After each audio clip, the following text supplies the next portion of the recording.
Ay, good morning mga master. Ito, simple tip sa mga shooter na gaya ko na tamad magbaklas ng baril para mag-actual sukat ng bala nila, ito, ng bala nila sa baril.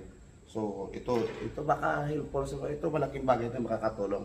Ito, improvise tayo, ilagay natin sa trigger para hindi maiwasan, hindi natin makalabit. Nilagyan natin ng tape para hindi talaga mabaklas. Yun, no? Yan, para hindi matanggal. Yan, mga master. Yan. Ito, kahit i-release mo, try mo, check mo, i-release mo, hindi mo talaga makalabit, gawa ng may harang sa trigger. So, ito, helpful to sa mga nagmamadali, walang time sizer.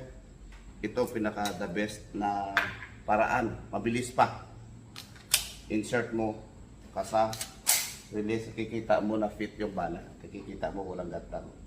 Yung kahit anong kalabit mo, hindi. Ayun, isa, dalawa, tatlo, apat, lima, anim. O yun, may salang. Makikita mo may salang. Pag labas niyan, tanggalin mo na. Yun, tanggalin mo na siya. Iwalay mo na.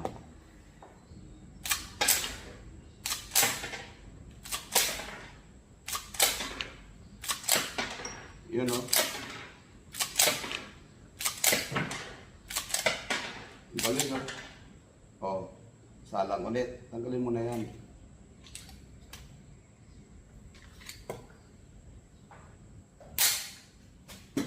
Okay. Yun. Pwede ka na ulit mag-change mag. Oh. Oh. May change mag pa, ha?